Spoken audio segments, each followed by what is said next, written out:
the great valve controversy. Where do I start? So those who subscribe to the channel or were directed here by various abusive Facebook groups, you will see that I did a video over the weekend, the second time checking the valves on this Royal Enfield Interceptor 650 right here.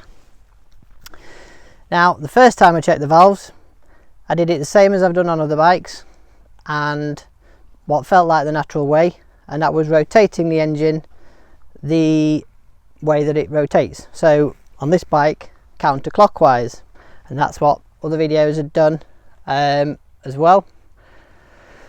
Since posting that video, somebody pointed out, if you read the manual more carefully, you'll see that it refers to rotating the crank clockwise. And so I thought, well, I'll revisit that. Had a good look at the manual. A bit lazy the first time, it's quite a big document, it crashes my laptop and all that kind of jazz. So bothered to read the manual in full. Every reference to rotating the engine is clockwise in the manual. Granted, not at the valve checking stage, but shortly before that and in various other parts. All diagrams show hand on the top of the wrench rotating like that. So if you stood at this side of the bike, rotating such as this. So I thought, well, must have done it wrong doing it the way I've always done it before on other bikes, but the way you've always done it before on other bikes, and the way everybody else and the granddads and all the rest of it, or whatever, the way you've always done it isn't necessarily right if the manual tells you another way. So the second time around, as you'll see, my valves take two, the right way is my title, plus the whatever the description was. I did it, rotating it as per the manual, clockwise, which, yes, goes against the grain a bit, rotating the engine backwards, but it seemed that the thread on the crank is just a normal right hand thread, not a left hand thread, etc. Yes, it's at 120 foot-pounds, which is a hell of a lot of torque. Anybody who's ever took a wheel nut off a tractor or a Land Rover or whatever will know that is a lot of torque, and yes, you're not likely to undo it, but that goes against the grain. Say hello to a noisy bike.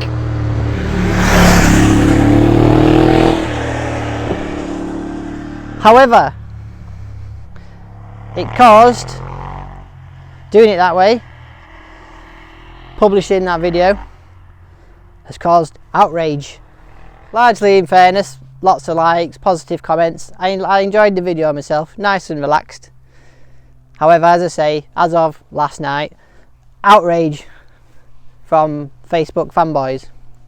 And so,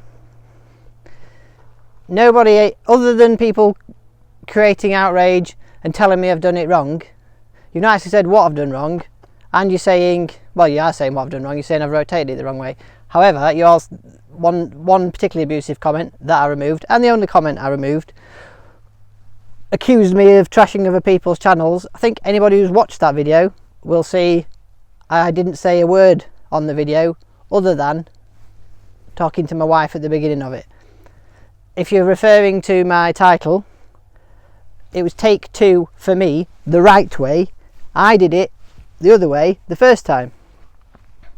So you can just crawl back into your burrows.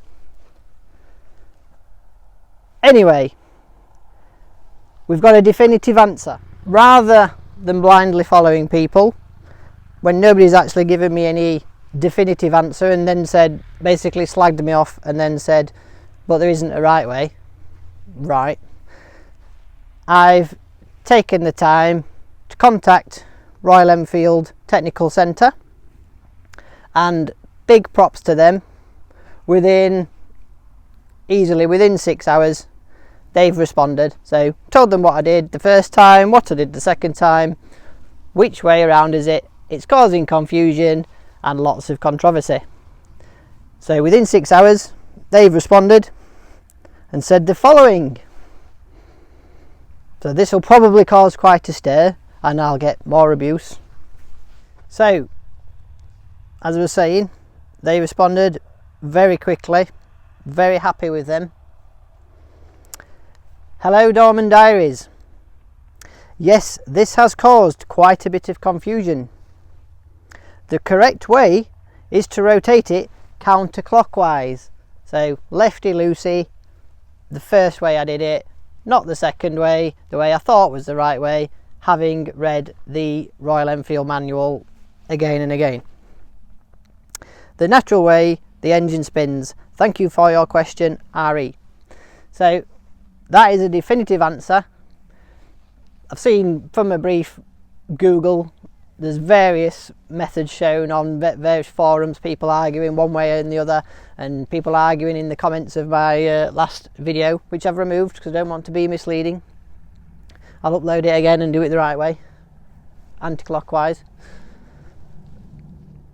So there we have a definitive answer. I've not seen a definitive answer anywhere, any other way, any other place other than people purporting to have a definitive answer, but this is straight from the horse's mouth from Royal Enfield Technical Centre here in the UK. And there's a tasty sounding bike coming, so we'll have a little look at that from behind. There's a friendly biker. A few of you can learn something from that guy. That's it, all I've got to say on the subject. Yes, all you haters were right, and Dorman Diaries idiot was wrong the second time I did it. Should have just stuck with the way I thought you always do it, always way I'd always done it before. But no, I was wrong for interpreting the manual. Well, not interpreting the manual, reading the manual.